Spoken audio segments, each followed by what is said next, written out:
안녕하십니까. 2022년 3월 15일 화요일입니다.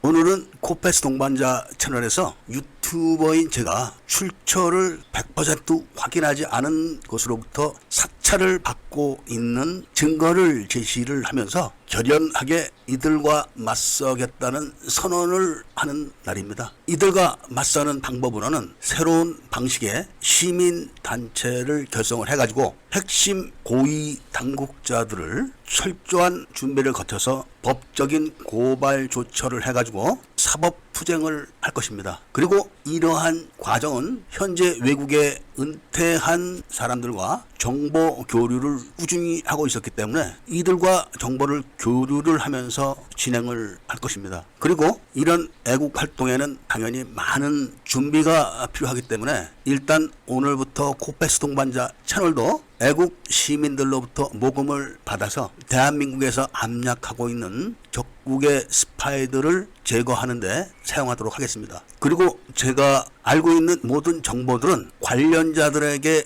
직접 전해받거나 또는 전해 듣거나 또는 관련자들로부터 누군가를 통해서 전해받은 그런 내용들이기 때문에 100% 확실한 정보들입니다. 그리고 그런 연유로 인해서 제가 정보들을 확인하고 추적하고 연구를 했는데 그 시기가 바로 김대중 정권에서 김대중 전 대통령이 노벨상 수상을 할 무렵입니다. 그 무렵에 6.25 때 혁혁한 전공을 세웠던 8240 켈로 부대 대장인 이연기 씨가 북한에 잠입을 해서 영변의 핵기지 도면, 그리고 인근에 있는 화학기지 도면, 그리고 영변에서 핵실험을 했던 흙, 이거를 갖고 국내로 들어와서 국정원에 전달해 주려고 했는데 김대중 대통령이 전달받지 마라 이런 지시를 해가지고 국정원에서 문을 열어주지 않아가지고 국정원 앞에서 발을 동동 구르고 있다, 이런 이야기를 저한테 하면서 어떻게 했으면 좋겠냐 이런 부탁을 누군가가 해왔습니다. 그때 저는 미국에서 벤처기업을 했던 경력이 있었고 그때 알던 업체가 미국의 중소기업인데 그 업체의 대표 되시는 분이 바로 걸프전에 프로젝트를 했던 이력이 있는 회사였기 때문에 그쪽으로 연락을 해 주려고 했었는데 시간이 촉박하다 이렇게 이야기를 해서 다른 방법, 즉 국내 기관에 있는 사람이 미국 CIA에 직접 정보를 전달하는 방식으로 방법을 바꿔서 그렇게 조처를 하게 했습니다. 물론 그 사람은 그 사건 이후로 미국 CIA의 정식 직원으로 채용돼서 정년 퇴직까지 했었습니다. 이런 지나간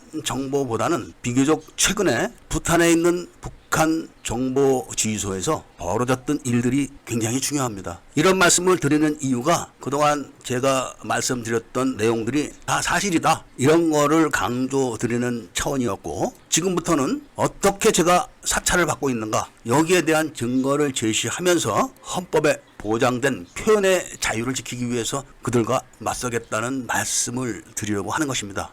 이 영상을 보시면은 15%의 영상 업로드를 했고 남은 시간이 1시간 18분입니다. 이게 천리안이나 하이텔 시절의 사진이 아니라 다음 영상을 보시면 바로 어제의 일인 걸 알 수 있습니다. 그럼 왜 이런 일이 벌어졌는가? 제 채널에 노출이 잘 안 되고 있습니다. 그런데다가 노출을 해도 영상을 다른 유튜브 영상과 달리 믹스로 묶어놨습니다. 믹스 영상은 음악 방송에 사용하는 그런 시스템입니다. 코패스 동반자 유튜브는 음악 방송이 아니라 밀리터리 방송입니다. 이거를 실수냐? 제가 수차례 구글에다가 편지를 썼습니다. 해제해달라고. 절대 안 해줍니다. 그래서 그런 걸 좀 피해 보려고 IP를 변경을 한 거죠. 이런 사실은 어떻게 알았냐? 저는 과거에 상당히 오랜 경력의 무술 수련자입니다. 제가 갖고 있는 사범 연수 필증이 번호가 100번대 초반이니까 얼마나 원론인지 아실 겁니다. 요즘 유튜브를 가끔 그런 영상을 보게 되면 후배들이 원로가 되어 있습니다. 저는 하는 일이 바로 무술 수련과 유튜브 방송입니다. 그래서 우연히 관광 여행을 갔다가 거기서 방송을 해서 업로드를 했는데 구독자들이 하루에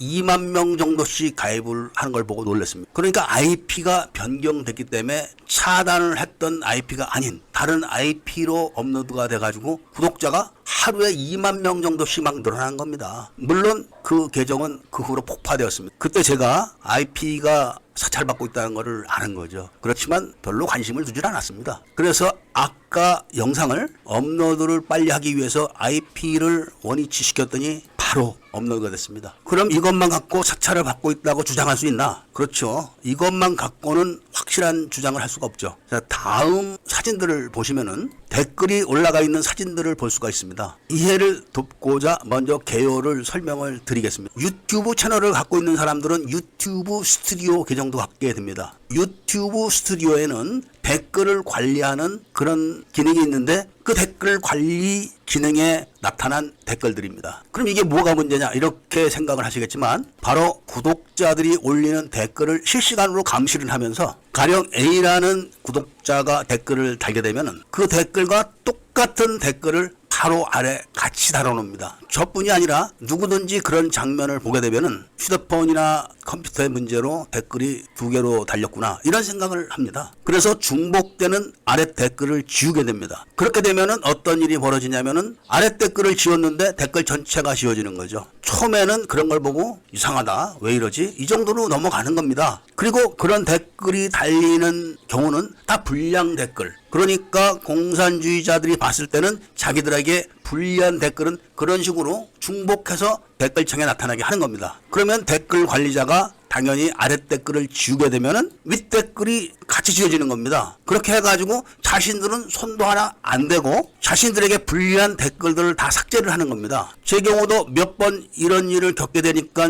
주의 깊게 보게 된 거죠. 이게 문제가 있는 것 같다. 그래서 그것을 캡처를 하려고 그 댓글을 캡처 버튼을 누르니까 그 화면이 딱 꺼지는 겁니다. 그래서 내가 뭘 잘못했나 해가지고 다시 그 댓글 창을 열고 캡처 버튼을 누르니까 또 꺼지는 겁니다. 그러니까 제 휴대폰은 누군가가 실시간으로 같이 보고 있으면서 제가 캡처를 하려는지 또는 댓글을 지우려고 하는 건지를 같이 보고 있는 거죠. 그래서 간신히 남아있는 댓글을 다른 휴대폰으로 사진으로 찍고 그 다음에는 아래 댓글을 지우고 그 다음에는 모든 댓글이 지워진 거를 카메라로 찍었습니다. 그리고 그 내용을 유튜브 영상으로 올렸더니 그런 기능들이 다 사라졌습니다. 즉 똑같은 댓글이 달리는 현상이 없어진 거죠. 이런 수준이면은 일반 개인 해커들이 싸구려 프로그램으로 하는 게 아닙니다. 미국 워싱턴 포스트지에서 그 무렵에 중국에서 민간인들을 고용해서 그런 유사한 행위를 하고 있다 이런 보도를 했습니다. 그러니까 이런 행위도 중국의 국가안전부가 지휘를 해서 하는 거다 이렇게 결론을 내릴 수가 있는 겁니다. 어찌됐든 중국의 국가안전부가 이런 사찰을 했다면 대한민국 정부는 자국 국민들의 표현의 자유를 중국 정보부가 뺏어가는 것을 지켜주지 못하고 있다. 이런 것을 확인할 수가 있는 거죠. 그러면 중국 안전부가 자기들과 상관없는 한국 국민에 대한 사찰을 하는가? 그런 의문점이 있는데 그것이 바로 국정원과 중국 국가안전부의 관계를 말해주는 겁니다. 이 내용은 차후에 그런 협정을 했던 당사자를 법적인 고발을 해서 확인을 하는 수뿐이 없습니다. 그러니까 계정이 폭파되고 노출이 억제되는 정도는 호강을 하는 겁니다. 그러니까 일정한 숫자로 구독자를 늘리다가 또 그 속도로 구독자를 뺍니다. 그리고 노출이 됐을 때 많은 사람들이 클릭을 하게 되면은 바로 믹스 영상으로 바꿔버립니다. 지치게 만드는 거죠. 이런 거는 구글 차원이 아닙니다. 구글이 공산주의자들의 이런 행태로 빼앗기는 광고료가 1년에 수십억 달러라고 합니다. 그 돈을 갖고 공작금으로 사용을 하는 겁니다. 그러니까 많은 회사에서 광고비를 구글에 지출을 했을 때 공산주의자들은 자신들의 시스템을 이용해서 그 광고비를 뺏어가는 거죠. 그러니까 자기들에게 동조하는 유튜브에다가 클릭을 몰빵을 하는 겁니다. 그게 광고 효과가 나겠습니까? 그냥 공산주의자들의 공작금으로 쓰이는 겁니다. 일단 사찰에 대한 내용은 여기까지만 말씀을 드리도록 하겠습니다.